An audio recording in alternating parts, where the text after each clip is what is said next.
There's an uncomfortable truth that most people sense but rarely say out loud. The system we live in isn't designed for you to feel free. It's designed for you to keep moving.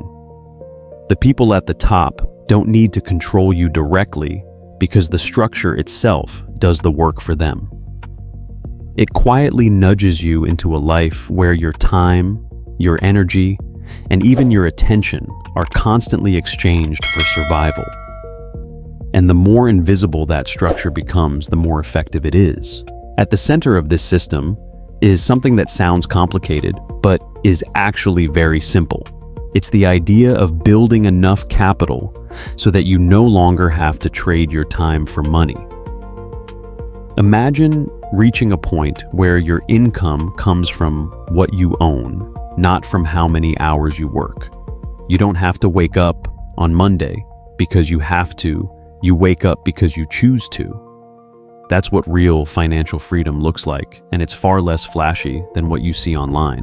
It's not about owning a mansion or driving a luxury car. In fact, for many people, it could be something much quieter. Maybe it means living in a modest home, spending a few $1,000s a month, and having enough invested that your money quietly covers your life. With the right balance, you could step away from work entirely, or choose only the work that actually matters to you. You could spend years learning something new, exploring different paths, or simply thinking without pressure. And that's exactly the kind of freedom the system quietly resists. Because if too many people reach that point, the machine slows down. If people don't need to work, they stop filling offices, factories, and endless online systems that depend on constant output. The economy, as it currently functions, needs people to keep showing up every day, trading their time for income, and staying just close enough to comfort that they don't question it too deeply. This is where things start to become clearer. Money itself isn't the true source of wealth. It's simply a tool that moves value from one place to another, and more often than not, it moves from those who don't have capital to those who already do. For that system to keep working, it needs a steady supply of people who never quite build enough to step away. People who keep working, keep consuming, and keep restarting the cycle without realizing it. And the system doesn't force you into this cycle in an obvious way. It doesn't tell you that you're not allowed to save or build wealth. Instead, it uses something far more subtle. It reshapes what you believe success looks like. It slowly convinces you that spending is progress, that upgrading your life is necessary, and that enjoying the present means constantly buying into a version of life that was never truly yours to begin with. You start to see it everywhere once you look closely. Advertising, social media, movies, even casual conversations all reinforce the same idea. You are what you own. Your value is reflected in your lifestyle. If you don't keep up, you fall behind. And for a lot of people, especially when they're young, that pressure feels real. It creates a quiet fear of missing out, of not being enough, of somehow living life the wrong way. So you spend, you upgrade, you chase experiences not always because you want them, but because you feel like you're supposed to. And over time, without realizing it, you begin to shape your entire life around consumption. You work to earn, and then you earn to spend. And the idea of stepping outside that cycle starts to feel almost impossible, even though it was never supposed to be that way. If you follow that pattern long enough, something subtle begins to happen. Your income might increase, your lifestyle might look better on the surface, but your ability to step away doesn't improve at all. You're still tied to your paycheck, still dependent on the next month, still unable to pause without consequences. It's like running faster on a treadmill that keeps speeding up, where effort increases, but distance never really changes. What makes this cycle so powerful is that it doesn't feel like a trap at first. It feels like progress. When you earn more, you naturally feel like you deserve more. A better phone, a nicer apartment, a more comfortable car. Each upgrade seems reasonable on its own, but together they quietly reset your baseline. The moment your lifestyle expands to match your income, your freedom stays exactly where it was before. And when you do start to save, even just a little, the system introduces a second layer. This one is more refined, more persuasive, and often disguised as self-improvement. It tells you that you should upgrade your quality of life, that you've worked hard so you deserve better.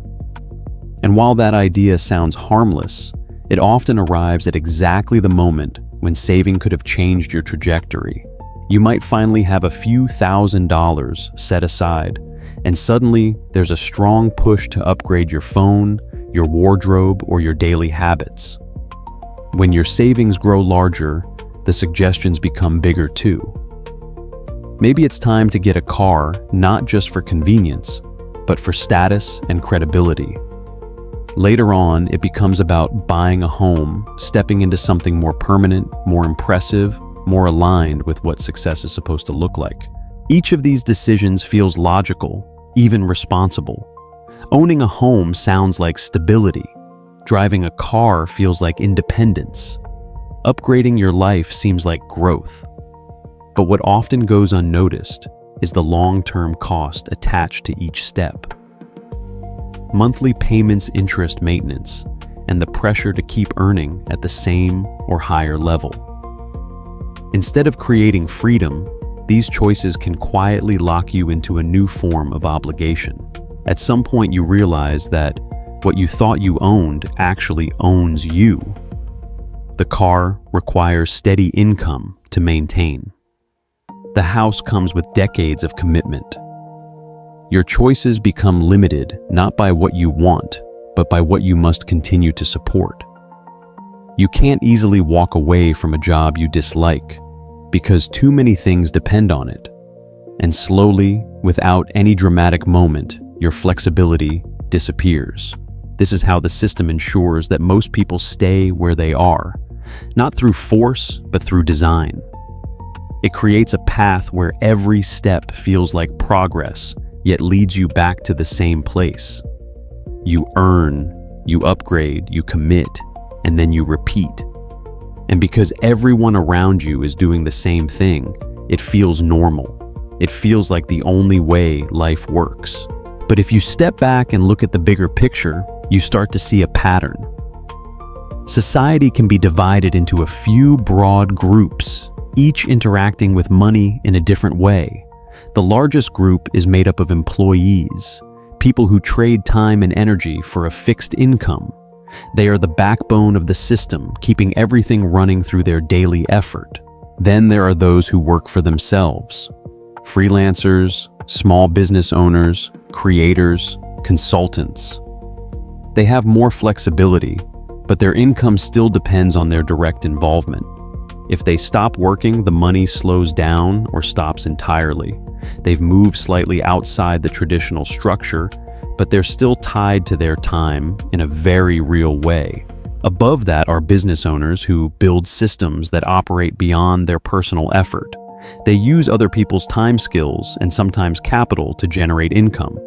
And at the top are investors, people who use money itself as a tool to create more money. They don't rely on daily labor in the same way because their assets are doing the work for them.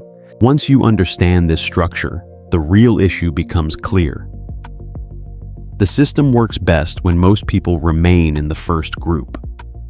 And all the forces we talked about, consumer culture and lifestyle upgrades, are quietly designed to keep you there.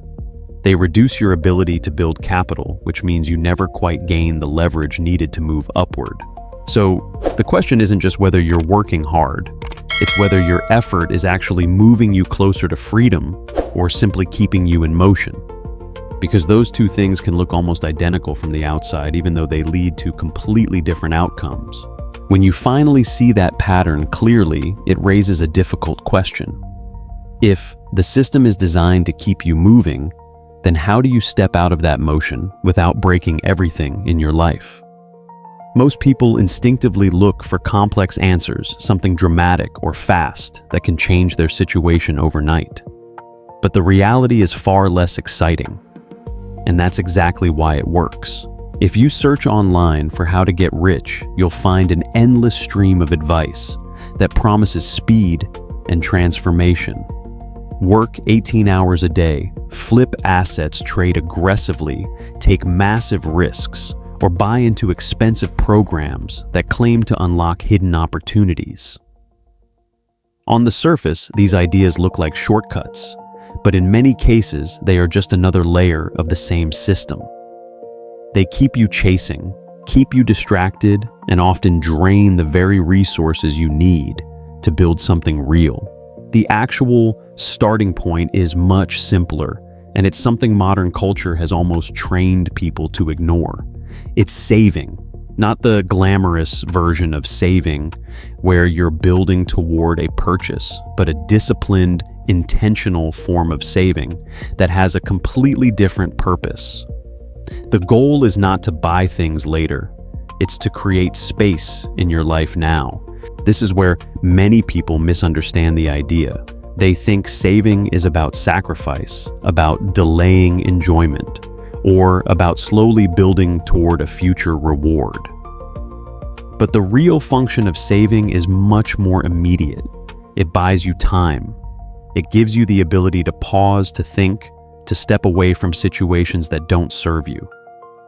And in a world where most people are constantly reacting, that ability is incredibly powerful. It doesn't matter if your income is modest or high. What matters is the gap between what you earn and what you keep. Even small amounts saved consistently begin to change your position. The first few $1,000s don't make you rich, but they give you something more valuable than comfort. They give you choice. You can leave a toxic job, turn down meaningless work, or take a break to rethink your direction. As that buffer grows, your relationship with time starts to shift.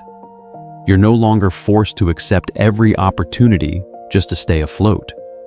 You can start asking better questions about your life. What actually matters to you? What kind of work is worth your energy? And what path leads somewhere meaningful? These are questions that people trapped in constant financial pressure rarely have the chance to explore. But reaching that point requires confronting something deeper than money. It requires changing how you think about spending and value. The habit of spending everything you earn is not just a financial issue. It's a mindset shaped by years of conditioning. It's the belief that income should immediately translate into lifestyle, that every dollar has to be used to maintain a certain image or feeling. Breaking that pattern means becoming more aware in small moments. Before making a purchase, you start asking whether it's something you truly need or something you've been made to want. You begin to notice how often decisions are driven by comparison, by the desire to keep up, or by the fear of missing out. And once you see those patterns, you can start to step back from them. Even something as simple as avoiding unnecessary upgrades can create a significant shift over time. Choosing not to replace something that still works, not to follow every trend, not to match every expectation. These decisions may seem small in isolation, but together they form a new direction. One that prioritizes independence over appearance and long-term freedom over short-term satisfaction. Saving in this sense is not about restriction. It's about reclaiming control. Every dollar you keep is a small piece of your time that you're buying back. And as those pieces accumulate, they begin to form something meaningful. Not just financial security, but the foundation for a different way of living. One where your decisions are driven by intention, not pressure. And once you reach that stage, something important changes.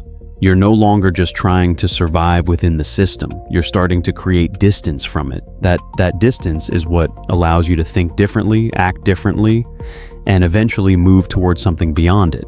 Once you've created that initial distance, even if it's small, the next step becomes clearer. Saving alone won't change your life permanently, but it creates the condition where change becomes possible. For the first time, you're not operating under constant pressure, and that shift opens the door to something far more important: It gives you the ability to invest in yourself with intention instead of desperation. Most people work to get through the week. They focus on tasks, deadlines, and responsibilities that repeat over and over again. And while that effort keeps things running, it rarely moves them to a different level.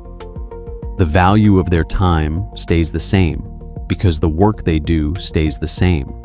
It's predictable, consistent, and limited in how much it can grow. But time is not equal across all activities. 1 hour spent doing routine work might be worth a fixed amount, while 1 hour spent building a rare and valuable skill can be worth far more in the long run. The difference is not just in effort, it's in leverage. Some forms of work scale, some don't. And the system naturally places most people in roles where scaling is difficult. This is where your saved time becomes your greatest asset.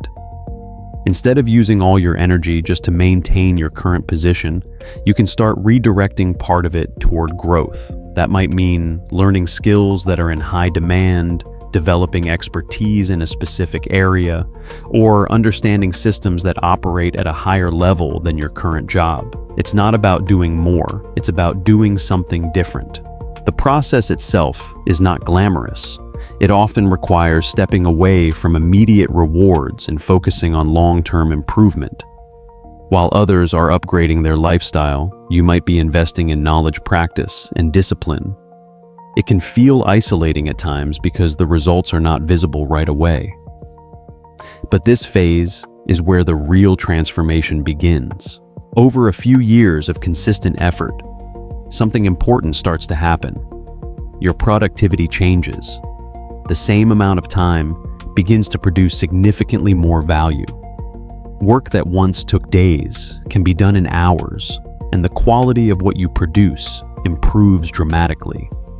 You move from simply completing tasks to solving problems, creating solutions, and influencing outcomes. At that point, your position in the system starts to shift.